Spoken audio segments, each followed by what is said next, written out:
সালে একজন আমাকে বলছিল যে এই আল্ট্রাসনিক সেন্সরটা কিছু কিছু স্পেসিফিক সাউন্ড ওয়েভের মাঝখানে প্রপারলি কাজ করে না, কিন্তু কেন কাজ করে না এটা বলে নাই। কিন্তু এই সেন্সরটা কাজ কিভাবে করে, 40,000 হার্টজ পর্যন্ত আল্ট্রা সাউন্ড পাঠায়, যেটা ট্রান্সমিটারের এই অংশ হয়ে আমাদেরকে একটা ওয়েভ পাঠায়, যে ওয়েভটা কোনো দেওয়ালে রিফ্লেক্ট হলে বা দেওয়ালে ধাক্কা খেলে সেটা রিফ্লেক্ট হয়। রিফ্লেক্ট হওয়া ওয়েভটা আবার রিসিভারে যায়।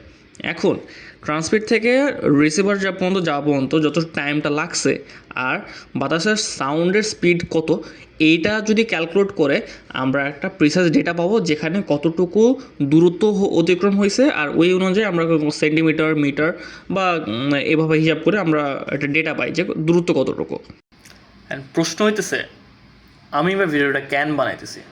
23 সালে যখন এই গাড়িটা বানাইছিলাম, আমার আইডিয়া ছিল যে এটার সামনে কোনো অবজেক্ট বা কোনো আর একটা গাড়ি যে হুট করে দাঁড়ায় যায়, প্যাসেঞ্জারকে আর্লি ওয়ার্নিং দিবে যে সামনে হুট করে গাড়ি দাঁড়ায় গেছে, তুমি দ্রুত রেসপন্স করতে না পারলে আমি অ্যাকশন নিয়ে ফেলবো, মানে অফ করে দেবো গাড়িটাকে, স্পিডটা কন্ট্রোল করে, তাতে অ্যাক্সিডেন্টস কম হয়। হ্যাঁ, কিন্তু এখানে আমাকে এক বান্দা বলছিল যে এই আল্ট্রাসনিক সেন্সরটা এইটা নাকি যে গাড়ি ঘোড়া যে মারাত্মক লেভেলে যে হর্নসগুলো আছে এইগুলোর ভিতরে প্রপারলি কাজ করবে না। ভাই, এইখানে যদি প্রপারলি কাজ না করে তাইলে এই যে ভূতে বাড়ি কেভে এত যে আওয়াজ করতেছে, এই আওয়াজের ভিতরে কিভাবে আমাদের যে মাল্টিপল রোবটসে যে আল্ট্রাসনিক সেন্সর ইউজ করছে কিভাবে চলতেছে। What? সুবর্ণগ্রাম অ্যামিউজমেন্ট পার্কে আমরা বেশ কয়েকটা রোবট বানাইতেছি, অ্যান্ড অনেকের রোবট বানানো শেষ, আমিও এখন বানানোর প্রসেস চলতেছে। যে রোবটসগুলোতে সেন্সিংয়ের জন্য আমরা এই আল্ট্রাসনিক সেন্সর ইউজ করছি, আর এখানে অনেক ইন্টেন্স সাউন্ড থাকা সত্ত্বেও আল্ট্রাসনিক সেন্সর অনেক পারফেক্টলি কাজ করতেছে। তো এই অবস্থা দেখার পরে আমি তখন একটু ঘাটাঘাটি করলাম যে ক্যান কাজ করতেছে আর ক্যান কাজ করবে না, বা কী কারণে কাজ না করতে পারে। তখন আমি এই ইনফরমেশনগুলো জানতে পারছি যে মাঝে মধ্যে যখন আমরা এরকম মাল্টিপল আল্ট্রাসনিক সেন্সর ইউজ করতে চাই, তখন আমরা করি কি সবগুলো সেন্সরের ডেটা একবারে নেওয়ার চেষ্টা করি, কিন্তু আসলে ব্যাপারটা ভুল। তখন সবগুলো সেন্সর ডেটা নিতে গেলে ধরেন আমার ট্রান্সমিট দেওয়া কিছু ওয়েভ ট্রান্সমিট করলে একটার ওয়েভ আর একটা নিয়ে নেবে, এমন অবস্থায় হল ধরেন এটা ওয়েভ ট্রান্সমিট করলো, এখন এটার ওয়েভ এই সেন্সরটা পেয়ে গেছে, তো এখন এটার ওয়েভ যদি এই সেন্সরটা পায় তাহলে তো এর প্রপার ডিস্টেন্সও দেখাতে পারবে না। হ্যাঁ, তো আমরা অনেক সময় করি কি একসাথে সব রিডিং না চেষ্টা করি, কিন্তু করতে হবে কি, ধরেন আমি 10 মিলি সেকেন্ডের জন্য এটা চালালাম, দেন 10 মিলি সেকেন্ডের জন্য এটা, 10 মিলি সেকেন্ডের জন্য এটা, আস্তে আস্তে করে মানে একটা করে সেন্সর ডেটা যখন নিব তখন কাজ করবে, কিংবা আমি যদি সবগুলো একসাথে দিন তাহলে কাজ করবে না।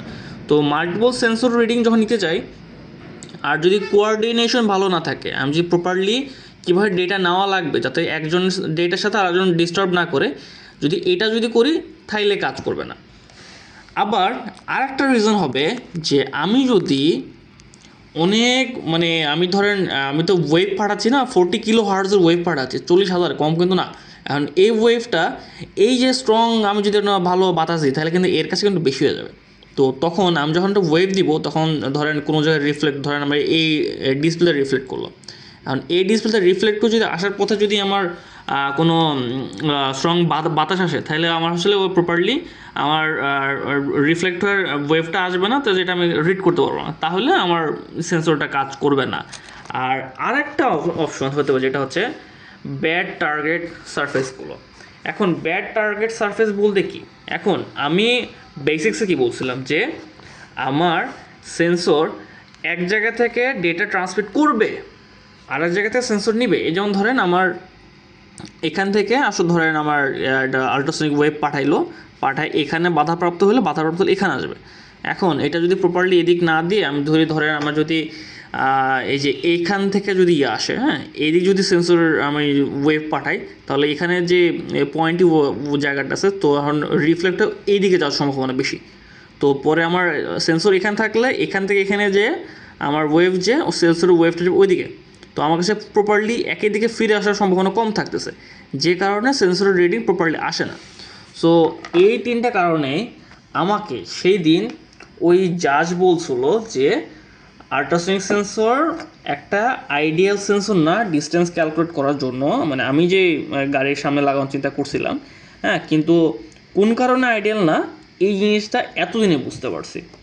আর আশা করি আপনাদের কোনো না কোনো সময় হেল্প করে এই জিনিসটা, যে সেন্সর কোঅর্ডিনেশন, বাতাসের কাহিনী, আর হচ্ছে কি সারফেস যদি স্মুথ বা হলকি প্রপার না থাকে, এরকম যদি উল্টা ওয়েভগুলো রিফ্লেক্ট করতে অন্যদিকে চলে যায়, তাহলে আর কি ওই ইয়ে করা যাবে না। এই হলো কাহিনী আল্ট্রাসোনিক সেন্সর নিয়ে।